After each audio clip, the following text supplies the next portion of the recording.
Hi everyone, this is Mindy Egan for Hero Arts, and in today's video, we are going to be working with the Winding Road HeroScapes and some Brayered backgrounds.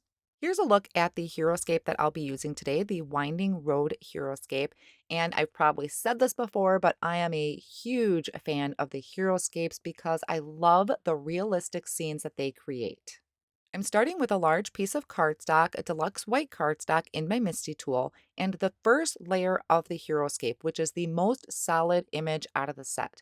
I'm going to stamp this in some Green Hills ink. Now, even though I have used this before, so it is conditioned, I am going to stamp it a few times to make sure that I'm getting a really solid impression. And keep in mind, the more layers that we stamp on top of this, the darker that it's going to be, which is why I like to start with a light ink. Now, since I have this large piece of cardstock, I'm going to stamp it twice just in case I mess up anywhere, I'll have a spare. Now, this one, I got a really good impression of this the first time stamping. So then I'm going to bring in the second layer, which is kind of the details of the trees. And I am going to stamp this in pine. So this is a little bit darker of an ink. And one of the reasons that I really love this HeroScape is it reminds me of my state, Wisconsin. This is literally where you see, or the scenery you see everywhere driving along the highway. I think this would also be great to stamp in a variety of colors that resemble fall because that is one of my favorite times of year. And one of the reasons I love living in Wisconsin is all the different colors that the trees are during the fall season. Now I'm going to bring in the road. So I lined that up in between the trees, and sometimes I think it helps that my stamp is quite stained because I it just helps me kind of line that up and find the open white space.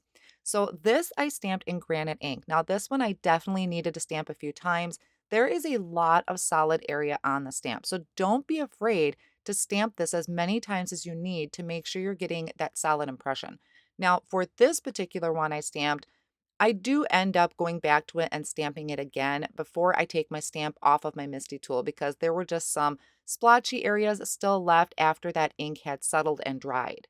Now we have the third layer, which is the line in the road. You could leave it white, but I opted to stamp it in spicy mustard. I thought this scene would look really great with a starry nighttime sky background, so I am bringing in the Starlight Star Bright bold print stamp. I removed the foam insert of my Misty tool and lined that up. And now I'm going to brayer on my background, which I find is a lot easier than taking my ink pad to the background. I have some ink with my rubber brayer, and this is the green apple ink, and I'm applying it just to the bottom of the stamp and kind of having that fade off as I get towards the top. The top portion of the stamp is going to be my darkest color, which I'm going to come in with some blues.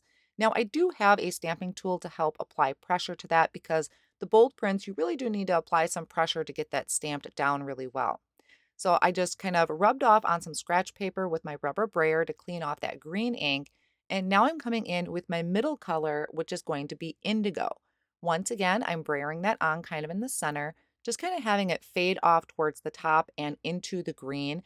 And each time I'm going across that background stamp, I'm just slightly lifting it up so I'm not getting any harsh edges. I'm going to stamp that down really well, and you're going to notice it is quite blotchy. So I'm going to apply this again. I'm going to just pick up that ink with my brayer, rub that over my background, and stamp it down. And once again, just keep doing this until you are happy with the background. Now, the very top of the sky, I'm going to do in a darker color. This is Deep Ocean. Once again, rubbing that brayer into my ink pad and adding this towards the top. Now, I wanted that to fade off a little bit, so I kind of rubbed off some ink onto some scratch paper and then came down and rubbed my brayer over that again to have it fade off into that lighter blue. Keep in mind with brayering on your ink, it is going to be a lighter application versus if you were to take your ink pad directly to that background stamp. But I find this is just a lot easier to do. Even if I have to stamp it a couple times, I just find I get better results. After my background is done, I'm going to take my HeroScape piece that I stamped on, trim that out, line up the coordinating die with a low tack tape, and die cut out both of those pieces. I'm going to just trim along the bottom so that my piece is free and I can work on attaching this to my background. So now you're going to see that the green really didn't make a difference. It kind of gets lost because my piece is so big. So I'm just figuring out what part of the sky I want to use. And I'm bringing in one of the infinity rectangles, and I'm using that to pick the piece of my background that I want. Before I glue anything down, I am going to stamp these deer silhouette onto my road. And this is so typical in Wisconsin, but of course, you never see just one deer. Where there's one, there's always going to be more. So I'm going to line this deer up a couple times to create a few of them standing in the road and stamping that with my intensified black ink. Now that my stamping is done, I can go ahead and attach this with a tape runner to my background that I die cut out with the infinity die. And then I'm going to add this to the bottom, and there's going to be a little bit of overhang. So after I push that down and secure that in place, I'm going to flip it over and trim that excess off with my scissors. There are lots of great sentiments on the Winding Road HeroScape, but I really wanted to have a large die cut word at the very top. So I'm using the Love You Stampin' Cut XL, and I'm using the word you, and I'm going to die cut this out of some gold glitter cardstock, and then I'm also going to cut it about 3 times out of some white cardstock as well. I'm going to layer all these together with my liquid glue to create some dimension, and it just helps separate the sentiment from the background a little bit.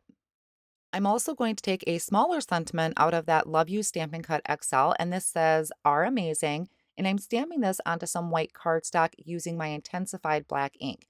So my thought process in this is I wanted to have a smaller strip or a smaller sentiment go across the word you.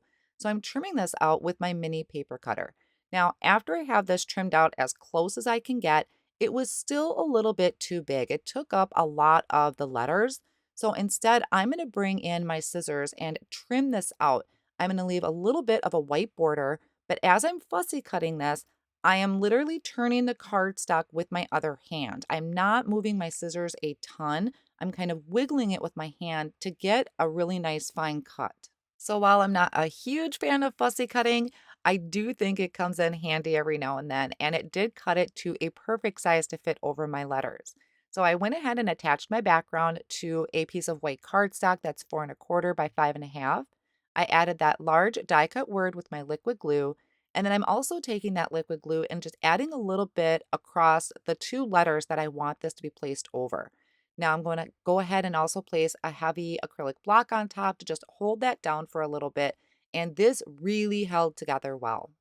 And that's going to finish up my card project for today. Now, this would also be a great card for guys. So if you struggle with making guy cards, which I see a lot of people ask about, this stamp set is a great one for that. Thanks so much for joining me today.